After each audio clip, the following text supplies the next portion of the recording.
Mic नहीं है ना? नहीं, वो लगे हैं ना नीचे, उस दिन आ रही थी। मेरे भाई साहब मुझसे 5 साल बड़े थे, लेकिन केवल 3 क्लास आगे। उन्होंने भी उसी उम्र में पढ़ना शुरू किया था जिस उम्र में मैंने शुरू किया था, लेकिन पढ़ाई जैसे जरूरी मामले में वे जल्दबाजी से काम लेना पसंद नहीं करते थे। 1 साल का काम 2 साल में करते थे, और कभी कभी तो 3 साल भी लग जाते थे। मैं छोटा था, वे बड़े थे।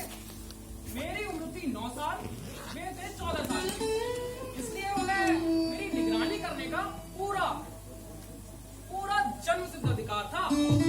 वैसे स्वभाव से तो भाई साहब बड़े ही पढ़ाकू थे, हमेशा किताब खोले बैठे रहते।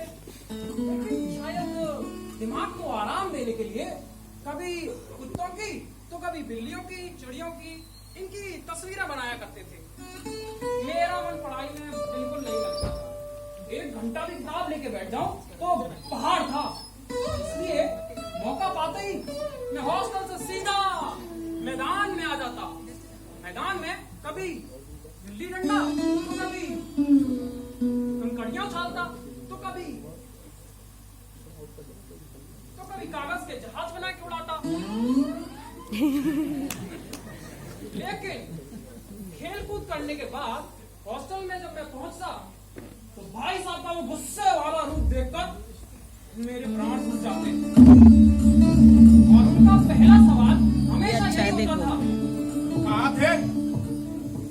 हमेशा यही सवाल इसी सेंस और इसी टोन में पूछा जाता था, और मेरे पास इसका जवाब केवल न जाने मेरे मुंह से ये बात क्यों नहीं निकलती थी कि अरे भाई साहब बस बाहर खेल ही तो रहा था, और क्या। और देखिए खेलने कूदने से कैसे फिट रहते हैं, मुझे देखिए कितना स्लिम ट्रिम हूँ। लेकिन कहने के लिए साहस भी तो चाहिए, तो साहस मेरे अंदर नहीं था। फिर क्या, फिर भाई साहब मेरा स्वागत सत्कार करते। इस तरह अंग्रेजी पढ़ोगे? इस तरह अंग्रेजी पढ़ोगे तो जिंदगी भर पढ़ते रहोगे और बुद्धि में कुछ नहीं आएगा। अरे अंग्रेजी पढ़ना कोई हंसी खेल है कि जो चाहे पढ़ ले? यहाँ तो दिन रात अपनी आंखें फोड़नी पड़ती है, अपना खून जलाना पड़ता है, अब कहीं जाकर ये विद्या आती है। और आती क्या है साहब, हाँ कहने भर को आ जाती है।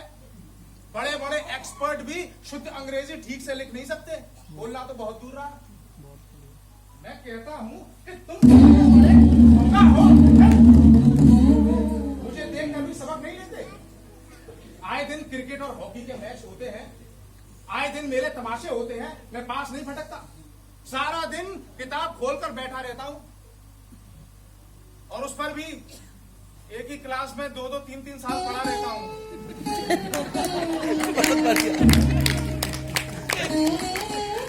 तुम ये आशा कैसे करते हो कि तुम लोग खेल कूद में वक्त गवाकर पास हो जाओगे? लाला, अगर उम्र गंवानी है ना तो सीधे घर चले जाओ और वहां जाके मजे से गुल्ली डंडा खेलना। इसकी आवाज से वो आर्टिस्ट है। कमाई के रुपए क्यों बर्बाद करते हो?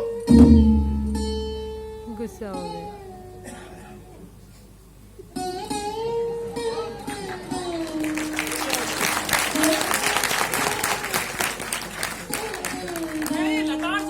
रोने लग जाता, और क्यों ना रहूं भला।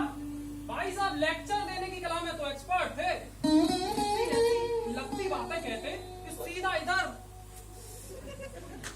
जिगर पे लगती और जिगर के टुकड़े टुकड़े हो जाते।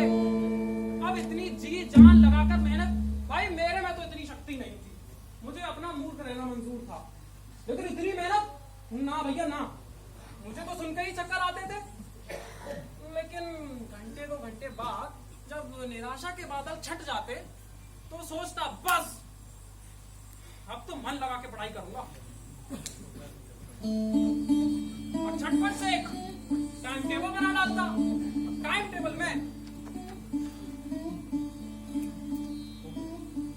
अर्ली मॉर्निंग उठना और 6 बजे उठ के नाश्ता करके पढ़ने बैठ जाना। 6 से 8 तक अंग्रेजी, 8 से 9 तक गणित, 9 9 से 9:30 तक हिस्ट्री और फिर आधा घंटा भोजन करके सीधा स्कूल और स्कूल से 3:30 बजे तक वापसी और आधा घंटा आराम और आधे घंटे आराम करने के बाद 4 से 5 भूगोल, 5 से 6 ग्रामर और आधा घंटा हॉस्टल के सामने टहलना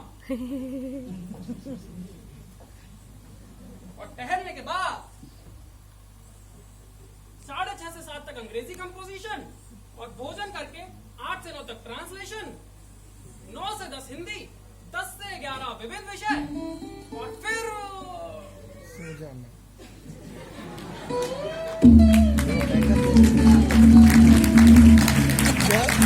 जो कह रहे हैं सर मैं इनका सोने पे मत फोकस है।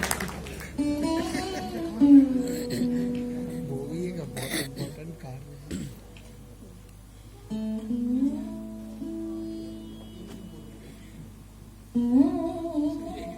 लेकिन टाइम टेबल बना लेना एक बात है और उसे फॉलो करना। आप क्या हंस रहे हैं? आपकी टाइम टेबल आज तक फॉलो हुई है?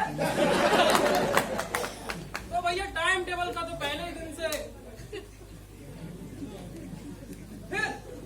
फिर हुए हमारे ईयरली एग्जाम और हमारे भाई साहब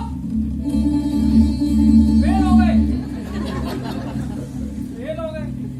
और मैं पास हो गया और तो और क्लास में अव्वल भी आया। अब मेरे और मेरे भाई साहब के बीच केवल 2 क्लास का अंतर रह गया और मेरे में सम्मान आ गया था और आत्मसम्मान भी बढ़ा।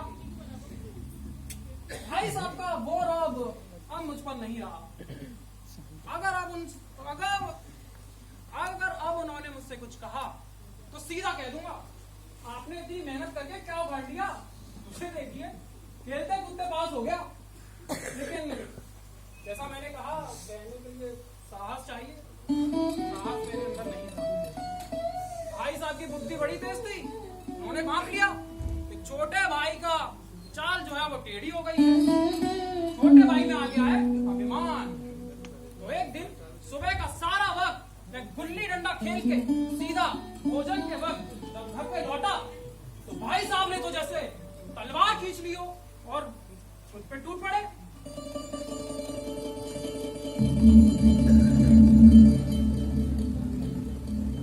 देखता हूं इस साल पास हो गए हो, क्लास में फर्स्ट आ गए हो, तो तुम में दिमाग हो गया। भाईजान घमंड तो अच्छे अच्छों का नहीं रहा, तुम्हारी तो हस्ती क्या है। इतिहास में रावण का हाल पढ़ा है तो उसके चरित्र से तुमने कौन सा उपदेश लिया, या बस यूं ही पढ़ गए। महज एग्जाम पास कर लेना कोई चीज नहीं होती, असल चीज है बुद्धि का विकास। जो कुछ पढ़ा है, जो कुछ भी पढ़ा है उसका मतलब समझो। रावण पूरे भूमंडल का स्वामी था, बड़े बड़े राजा भी उसे टैक्स देते थे। अरे आग और पानी के देवता भी उसके गुलाम थे। अंत क्या हुआ? उसके घमंड ने उसका सत्यानाश कर दिया। अंत समय में एक चुल्लू पानी देने वाला भी नहीं था कोई। इसीलिए कहा भाई साहब, आदमी जो कुकर्म चाहे करे, घमंड ना करे। इतराए नहीं, इधर घमंड किया नहीं कि दीन दुनिया दोनों से गया। दीन और दुनिया। और मेरे फेल होने पर मत जाना। जब मेरी क्लास में आओगे ना तो दिन में तारे दिख जाएंगे। जब अलजेब्रा और ज्योमेट्री के लोहे के चने चबाने पड़ेंगे, इंग्लिस्तान का इतिहास पढ़ना पड़ेगा। अरे बादशाहों के नाम याद रखेगा क्या आसान समझते हो? 8 तो हेनरी हो गुजरे। अब कौन सा कांड किस हेनरी के टाइम पे हुआ ये याद रखेगा आसान।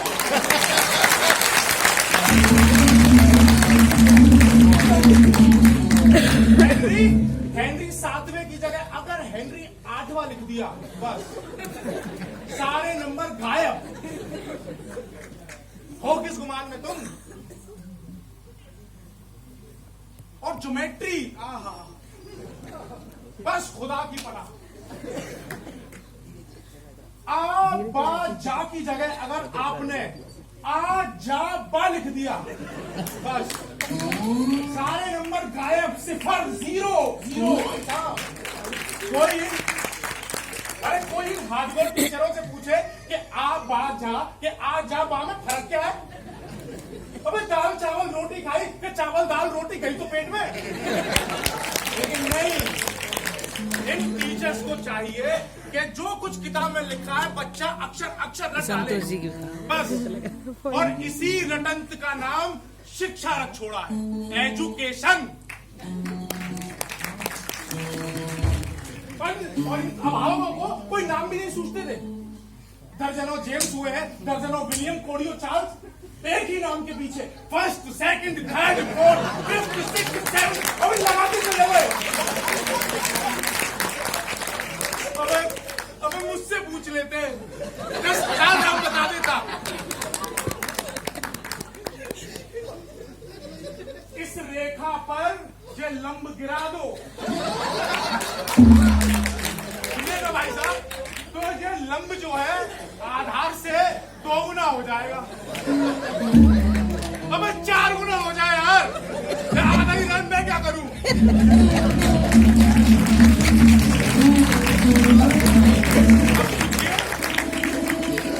भाई साहब किससे मतलब? कुछ नहीं, लेकिन अगर आपको एग्जाम में पास होना है ना, तो ये सारी खुरापाती याद रखनी पड़ेगी। कह दिया कि समय की पाबंदी पर एक निबंध लिखो, ठीक है, जो 4 पन्ने से कम ना हो।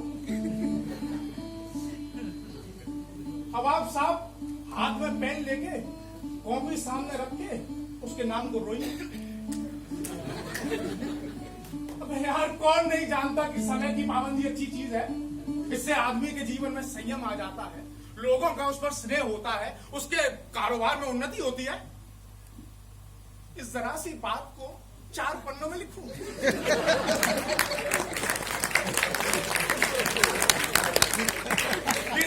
ये तो टाइम की वेस्टेज है। मैं तो ऐसे समय की पाबंदी, मैं तो नहीं समझता समय की पाबंदी। और भाई साहब, अनर्थ तो तब हो जाता है जब कहते हैं संक्षेप में लिखिए।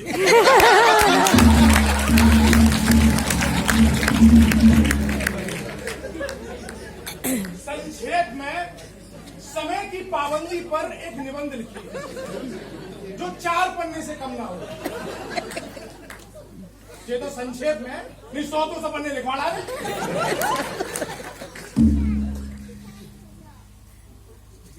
तो लाला, जब मेरी क्लास में आओगे ना, तो आटे दाल का भाव मालूम हो जाएगा। अभी पास हो गए हो तो बड़े इतराए इतराए घूमते हो, उड़े उड़े फिरते हो। लाख फेल हो गया हूं, तुमसे बड़ा हूं। दुनियादारी का तजर्बा मुझे तुमसे ज्यादा है। जो कहता हूं उसे गिरह बांधिए, पछताइएगा फिर।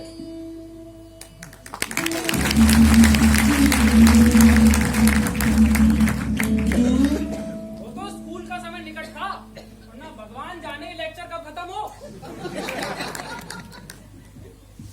आज मुझे भोजन भी बेस्वाद लग रहा था।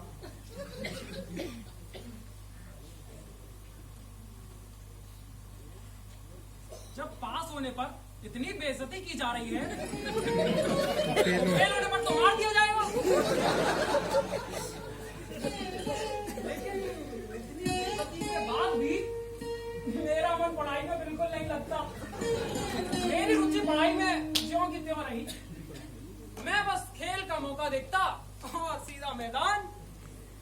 पढ़ता भी था लेकिन बहुत कम, इतना कि रोज का होमवर्क पूरा हो जाए और क्लास में जलील न होना पड़े। अगली साल फिर से हुए ईयरली एग्जाम और भाई साहब इस साल भी। और मैं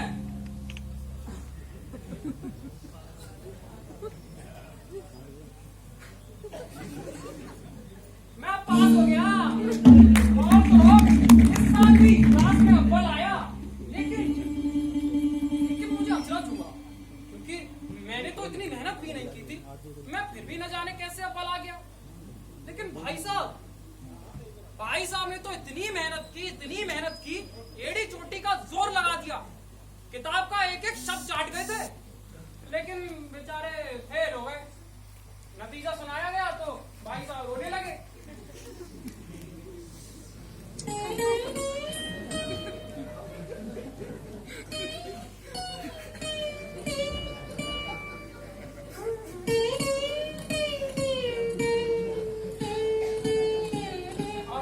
उन्हें देखकर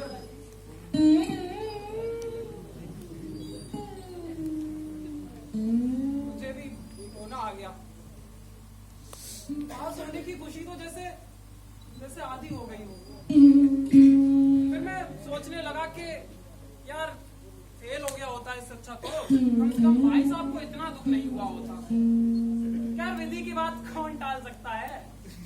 अब मेरे और मेरे भाई साहब के बीच केवल 1 साल का अंतर रह गया। अब भाई साहब थोड़ा नरम पड़ गए थे। मौका देखकर भी वे मुझे नहीं डांटते थे। शायद उन्हें इस बात का एहसास हो गया था कि अब वो अधिकार खो चुके हैं मुझे डांटने का। मैंने इस बात का फायदा उठा लिया। अब मैं खेल कूद में और ज्यादा शरीक होने लगा और फिर मुझे चढ़ा पतंगबाजी का बुखार। तो मैं पतंगबाजी उड़ाने लगा, पूरा टाइम से पतंगबाजी उड़ाता रहता है, ढीलते। तो एक शाम जब मैं हॉस्टल से दूर बेतहाशा एक पतंग के लिए दौड़ा जा रहा था और मेरे पीछे बालकों की एक सेना जो उस पतंग के पीछे दौड़ी जा रही है आसमान की ओर देखते हुए, और उनके हाथ में बांस के वो छोटे डंडे, जैसे वो उस पतंग के साथ आसमान में उड़ रहे हों। तभी मैंने भाई साहब को देखा, वो बाजार से कुछ काम करके आ रहे थे और मैं भी उनसे मुठभेड़ हो गई। भाई साहब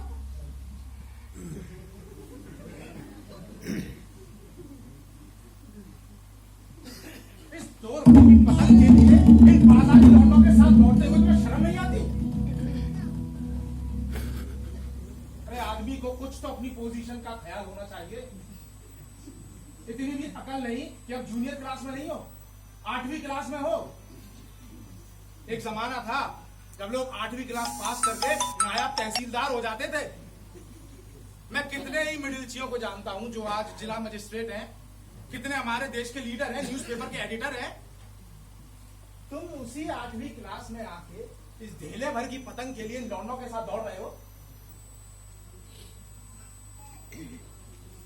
सोचते होगे भाई साहब से बस 1 क्लास नीचे हूं, अब तो उन्हें मुझे डांटने का कोई अधिकार ही नहीं रहा। भाईजान, ये गलत फहमी दिमाग से निकाल दो। समझ कोई किताबें पढ़ने से नहीं आती। हमारी अम्मा ने कोई क्लास पास नहीं करी और दादा भी शायद 5वीं 6वीं क्लास से आगे नहीं पढ़े, लेकिन हम चाहे सारी दुनिया की विद्या पढ़ लें, अम्मा दादा की बराबरी कभी नहीं कर सकते। सिर्फ इसलिए नहीं कि वो हमारे जन्मदाता है, बल्कि इसलिए कि दुनियादारी का तजर्बा उन्हें हमसे ज्यादा है। अमेरिका में कैसी राज्य व्यवस्था है, 8वें हेनरी ने कितने विवाह किए, आकाश में कितने नक्षत्र हैं, ये बातें उन्हें नहीं पता। लेकिन हजारों ऐसी बातें हैं जो तुमसे और मुझसे बेहतर तरीके से जानते हैं। अपने हेडमास्टर साहब को देख लो, एमए है, यहाँ के एमए नहीं साहब, ऑक्सफोर्ड के एमए, लेकिन उनके घर का इंतजाम कौन करता है?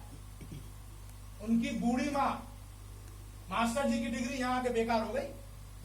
पहले 1 लाख रुपए महीना पाते, खुद घर का इंतजाम करते थे तो खर्चा पूरा ना पड़ता था, कर्जदार हो जाते थे, और माता जी ने प्रबंध अपने हाथ में लिया, लक्ष्मी आ गई। बैकग्राउंड म्यूजिक भले वो बजाना, उनकी बात बातें सुनने में से भगवान ना करे आज मैं बीमार हो जाऊं तो तुम क्या करोगे? दादा को फोन करोगे, घबराओगे? और तुम्हारी जगह दादा होंगे तो किसी को फोन ना करें, पहले मरज पहचान कर खुद इलाज करें, सफल ना हो तब डॉक्टर को बुलाएंगे।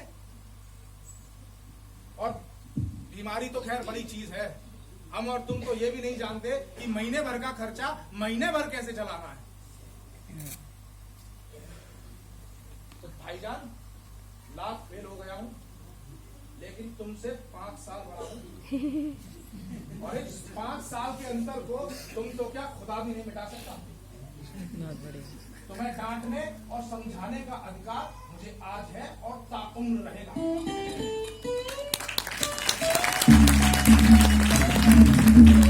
और अगर तुम सीधी तरह नहीं माने ना तो मैं इसका प्रयोग भी कर सकता हूं।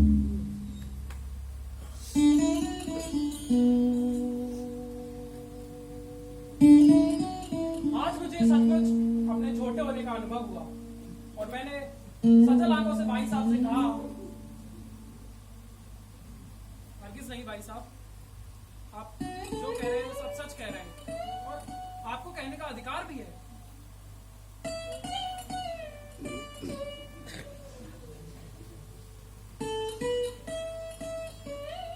मैं पतंग उड़ाने को मना नहीं करता, मेरा मन भी करता है पतंग उड़ाने के लिए, लेकिन क्या करूं? खुद बेरा चलूंगा तो तुम्हारी रक्षा कैसे करूंगा?